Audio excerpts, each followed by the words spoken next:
présentons un vœu d'une grande importance concernant la réforme en cours du RSA. Cette réforme, issue du projet de loi Plein Emploi, aurait un impact considérable sur les habitants de notre ville, ainsi que sur les actions et le budget du CCAS. Cette réforme n'est clairement pas adaptée aux réalités du terrain. Une personne qui a connu des difficultés dans sa vie et qui bénéficie du RSA a besoin d'un accompagnement de qualité axé sur la levée des freins à l'emploi.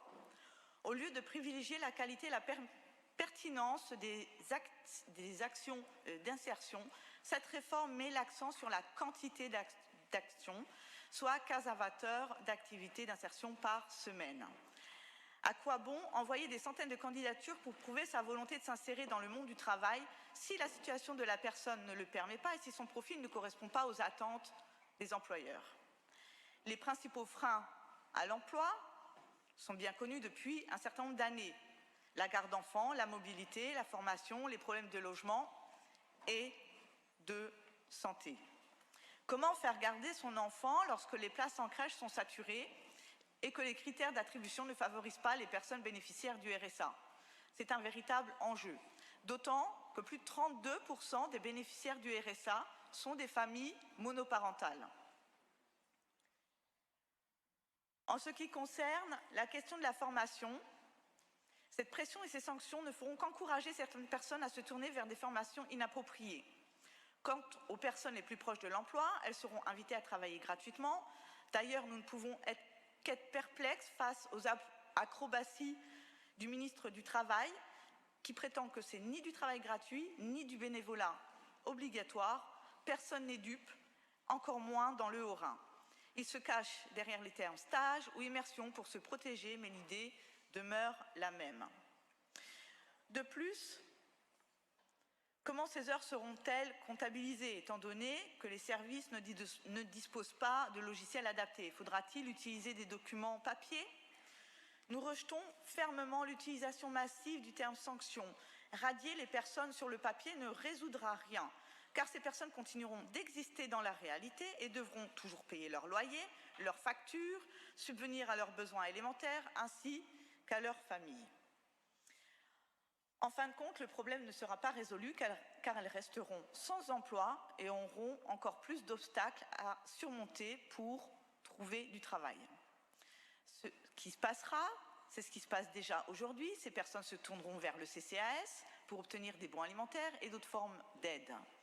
En effet, 20% des aides attribuées par le CCAS sont déjà attribuées en raison de suspension ou de radiation pour différentes prestations. Cette réforme ne fera qu'amplifier fortement les demandes d'aide et aura inévitablement un impact sur le budget du CCAS.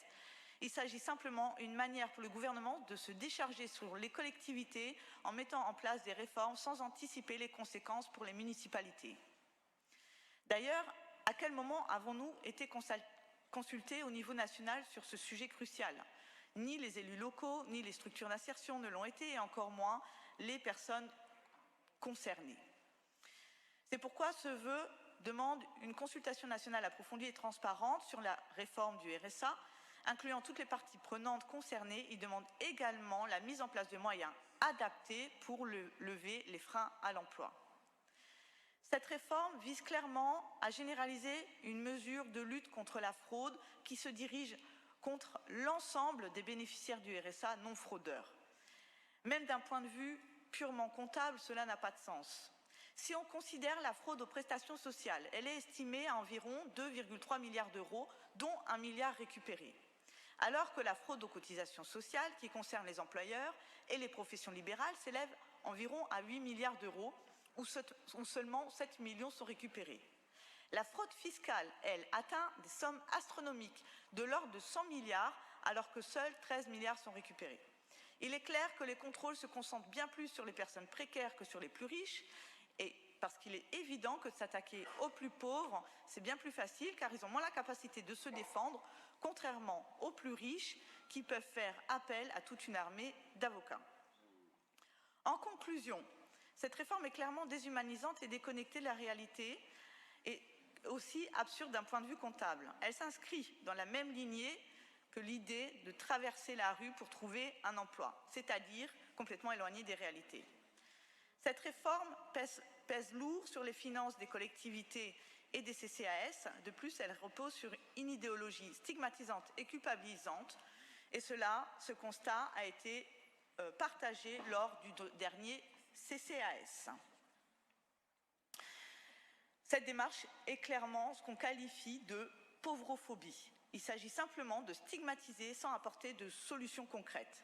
Nous vous invitons donc à voter en faveur de ce vœu de bon sens qui défend l'intérêt des Français et en particulier des habitants de Mulhouse. Je laisse la parole à Cécile Sorna.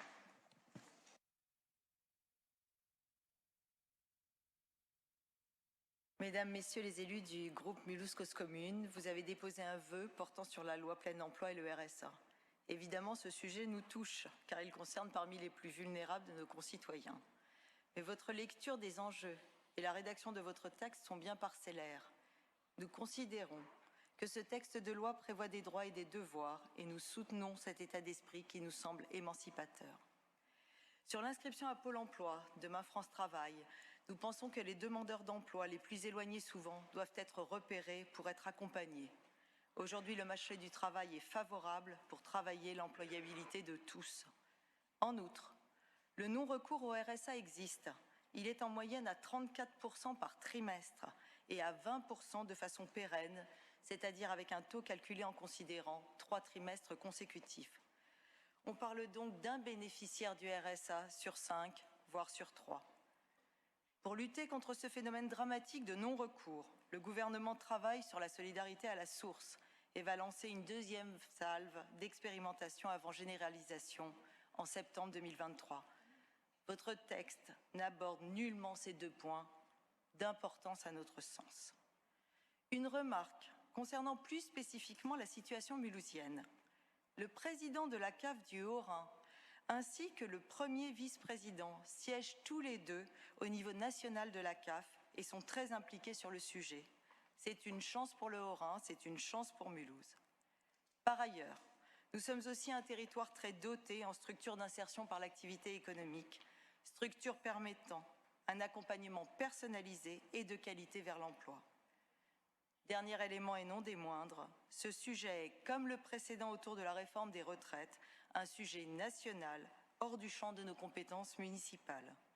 Pour toutes ces raisons, le groupe majoritaire ne prendra pas part au vote. Je vous remercie de votre écoute.